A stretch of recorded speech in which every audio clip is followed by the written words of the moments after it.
I'm Daniel Berlant in the Cal Fire Information Center with the fire situation report for October 26, 2020. While firefighters remain on high alert due to strong winds across much of California, over 4,000 firefighters remain on the front lines of 22 wildfires in California, which we'll show you in just a minute. Now, already today, there are several new wildfires, including this one. This is a 20-acre fire on the El Dorado National Forest, just about 16 miles east of Forest Hill in Placer County. Now, this is just one of several, and we'll talk about those in just a minute. Now, yesterday, firefighters battled 27 new wildfires. And despite red flag warning conditions, only 2 of those new fires, both in Shasta County, are not yet fully contained. The other 25, though, are fully contained. I want to start, though, in Napa County. This is where firefighters had been battling the Pope Fire. This is kind of wedged in here from where the LNU Lightning Complex and the Glass Fire had burned. The Pope Fire, though, started late last week in Pope Valley. It burned 61 acres, and today, good news, it's 100% contained.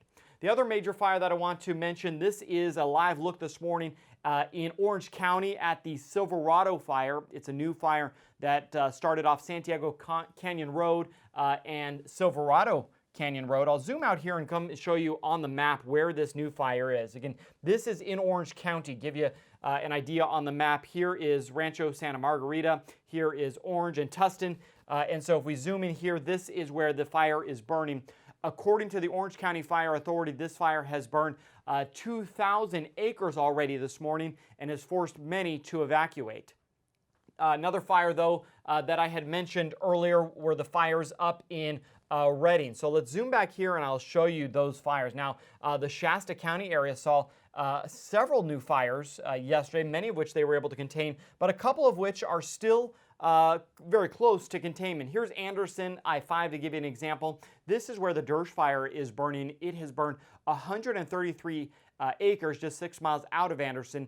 The fire is 90% contained. And then if we go to the west side of I-5, really to just west of Cottonwood, here is Cottonwood off Gas Point Road. The Point Fire burned 275 acres yesterday.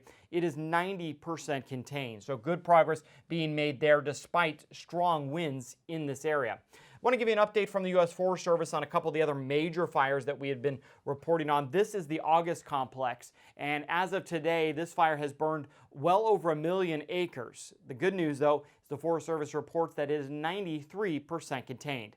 The other major fire that we had been tracking is the Creek Fire up in Fresno and Madera counties. According to the U.S. Forest Service, this fire has burned just over 369,000 acres. That growth has moved this fire to the number 4 spot on our top 20 largest wildfires. The good news here is that it is 63% contained.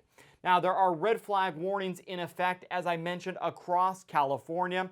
This is due to extreme fire weather conditions. Let's start in Northern California, where you can see this red flag warning has stretched all the way from the Oregon border down into the Bay Area, capturing much of the Sierra, including the Tahoe Basin. So what we are seeing, I'll take a live look right now at our weather winds. You can see 20 to 30 mile an hour winds in some of the areas in the Sacramento Valley here in the yellows in the 40s. But look at here, this is the Sierra.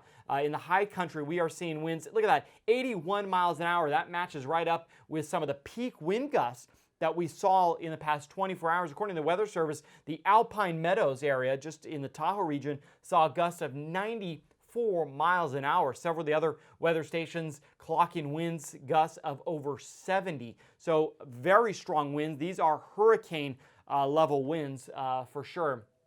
In Southern California, a red flag warning remains in effect for a moderate to strong Santa Ana wind event, which is underway now in Ventura, Los Angeles, Orange, parts of San Bernardino, and down into Riverside counties. There we are seeing significant gusts already. We'll go back here to our wind map, and you can see all the way through the mountains stretching from Ventura. Look at this, 70 miles an hour just north of Burbank. What's really surprising is over here in the Cajon Pass above Rancho Cucamonga, if we zoom in there, we're seeing very strong winds. Gusts in this event are likely to see over 80 miles an hour, especially over here in the Cajon Pass. That is an area we're already seeing very strong winds. So again, red flag warning in effect in this area.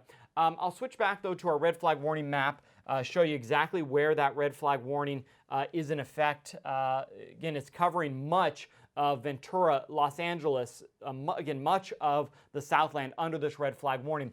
But another red flag warning that I want to mention is for the Central Sierra. This is all the way connecting from the Tahoe Basin down through the Central Sierra. It's the eastern Sierra as well, so Mono County, Inyo counties, down into the Mojave Desert and San Bernardino, even portions of Kern County. So red flag warnings really in effect across much of California, as you can see on this map. And these red flag warnings and the winds expected all the way through Tuesday. Now, in anticipation for this critical fire weather that we are already experiencing, we increased our staffing. We've been coordinating with local fire agencies to pre-position fire resources within these critical fire areas.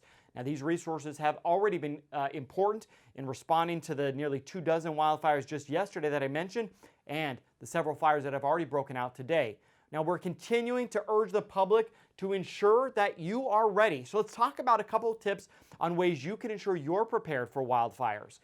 First, have a portable power bank so that you can connect your phones and stay connected. This is important, especially as the power may be shut off in your area. You may lose power due to these winds. So it is so important that you keep your phone charged up. That way you can get alerts about new fires, as well as stay in communication with family and friends. Keep important documents digital: birth certificates, social security cards, credit card information, bank statements, all those valuable papers. Turn them digital so that you can quickly grab your computer, grab those documents in case you're forced to evacuate. And then lastly, keep an extra phone charger in your emergency kit. You can never find a phone charger sometimes when you need it, at least in my house. So if you're like me, make sure you put an extra one in your go bag so when you evacuate, you can ensure your phone is charged regardless of where you evacuate to. Now, to learn more tips on how you can be prepared for wildfires, please visit our website, readyforwildfire.org. That's the latest on the fire situation in California. I'm Daniel Berlant. Have a fire safe day.